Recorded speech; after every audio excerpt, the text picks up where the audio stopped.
Hi, dear learners, and welcome back to Easy English Class.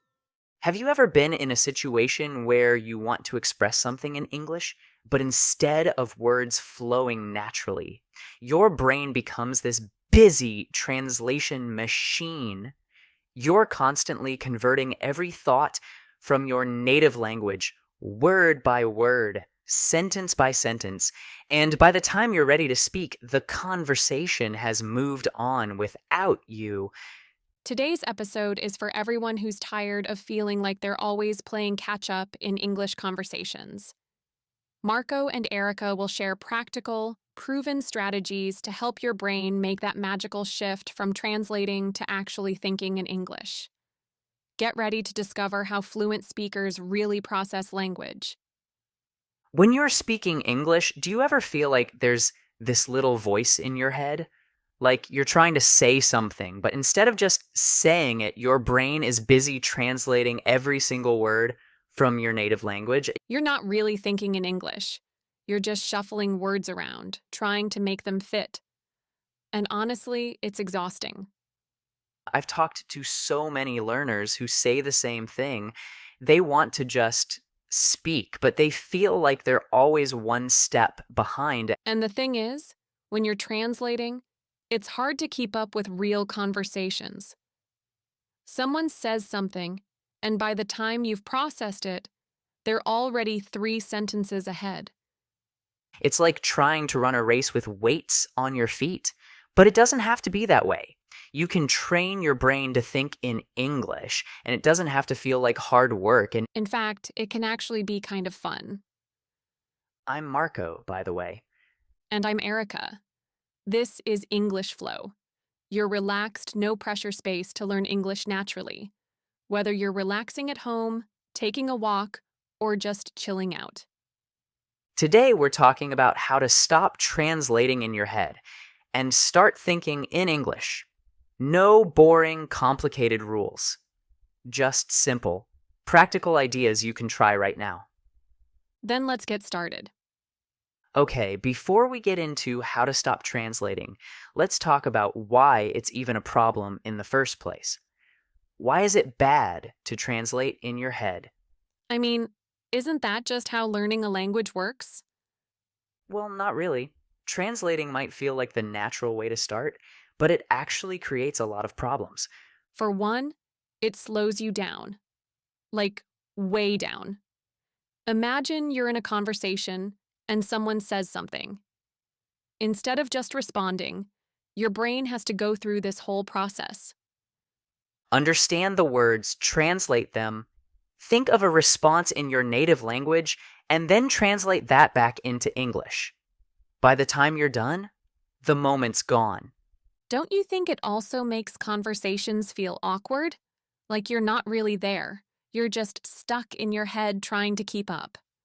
Right? Translation doesn't always work. Like, at all. Words and phrases in one language don't always have a direct equivalent in another. Take idioms, for example.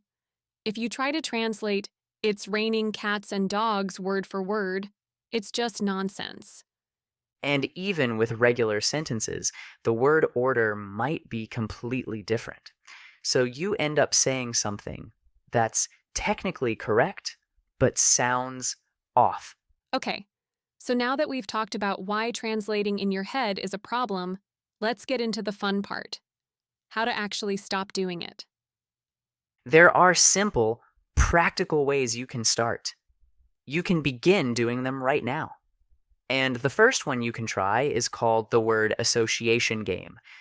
It's a mental exercise to train your brain to think in English without translating. Here's how it works. You pick a word, any word, and then you force yourself to think of related words in English. No translating allowed. For example, if you think of guitar, you might come up with music, strings, band, concert, and so on. The goal is to keep the chain going without switching back to your native language. Okay, let's try it. You pick a word, and I'll go first. All right, how about ocean? Go. Uh, blue, waves, fish, swimming, beach, saltwater, surfing. Your turn. Okay. Deep sharks, boats, horizon, peaceful, vacation, seashells. See how it works? You're just connecting words directly in English. No translating involved. Exactly. And the more you do this, the faster your brain gets at thinking in English. Now it's your turn to try. Pause for a second and pick a word, any word, and see how many related words you can think of in English. Don't worry if it's hard at first. It's just about practicing and training your brain to think quickly in English with no native words allowed.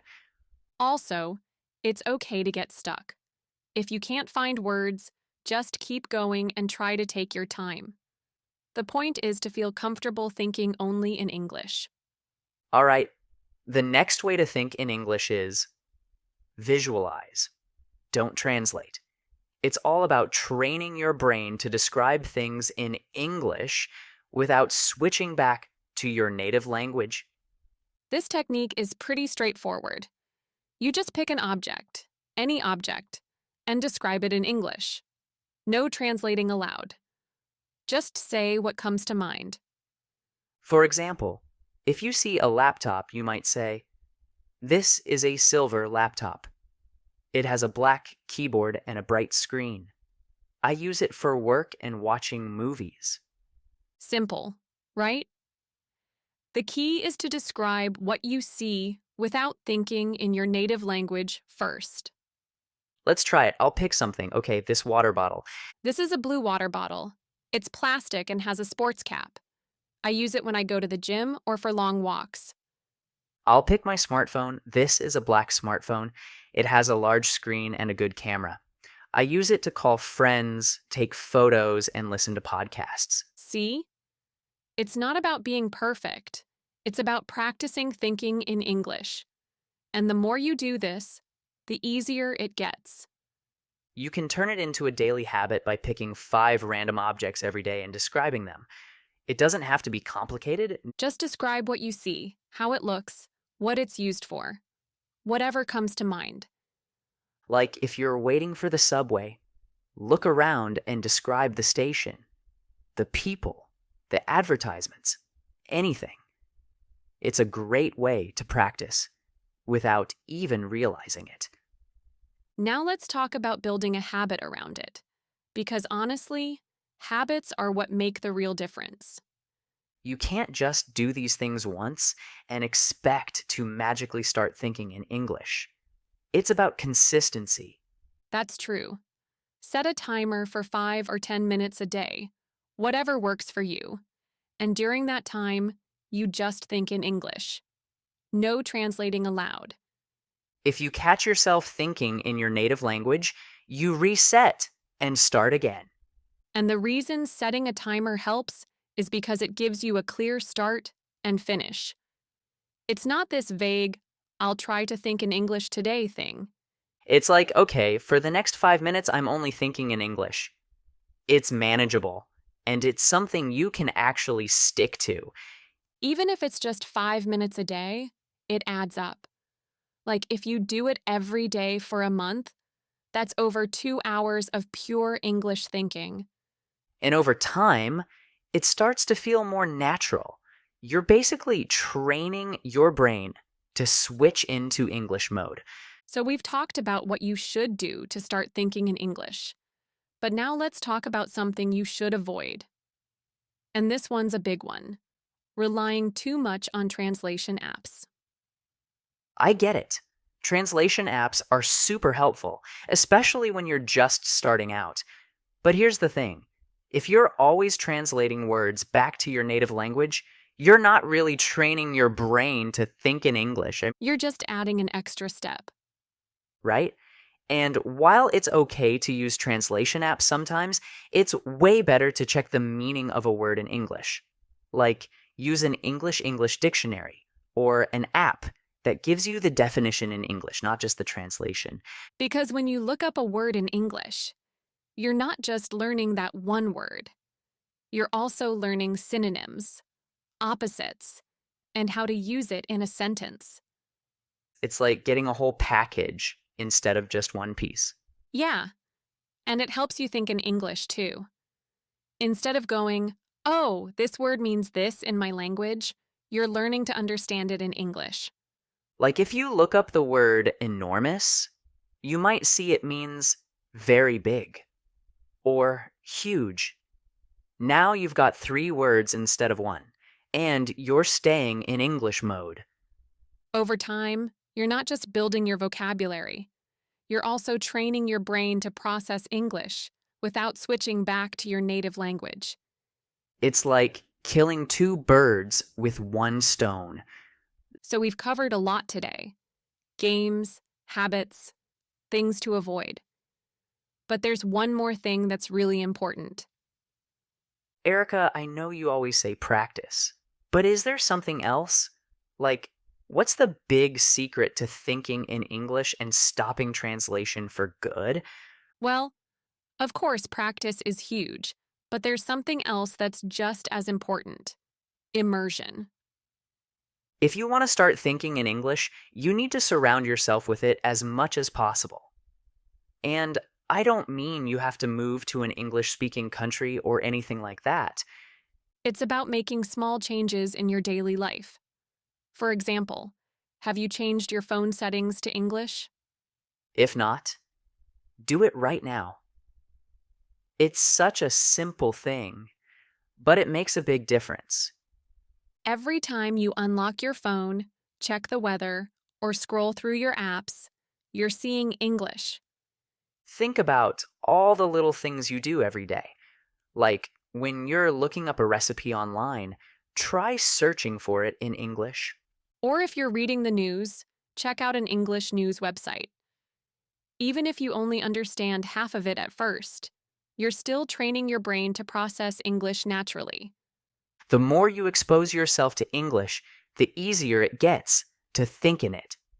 Another great way to immerse yourself is to change your inner monologue. You know that voice in your head that comments on everything? Try to make that voice speak English. When you're walking to work, instead of thinking in your native language, try to think things like, it's a beautiful morning. I should grab some coffee.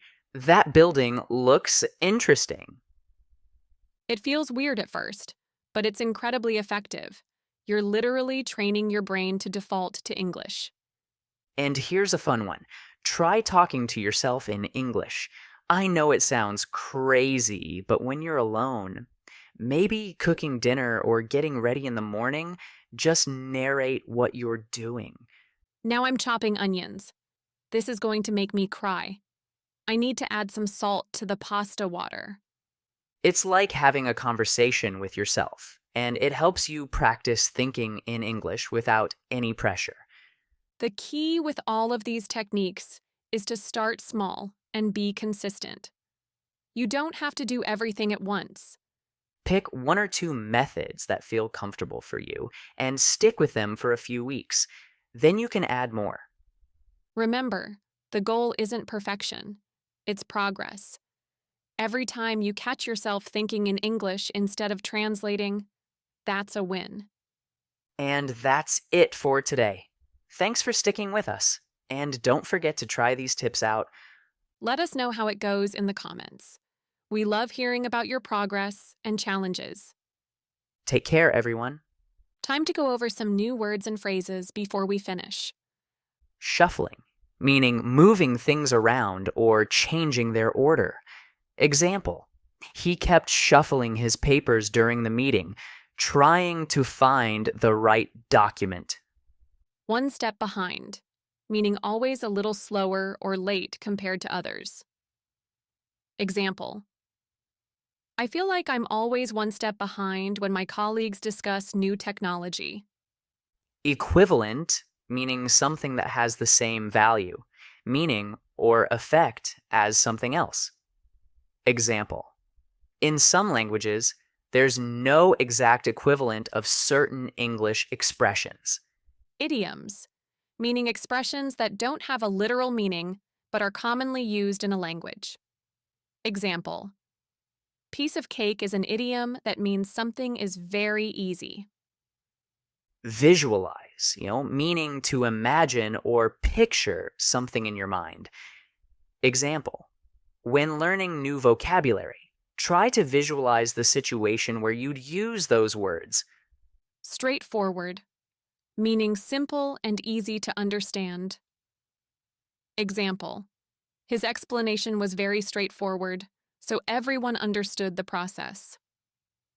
Consistent, meaning doing something regularly and steadily over time.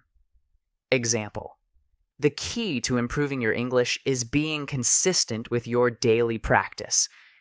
Killing two birds with one stone, meaning achieving two things at the same time with one action.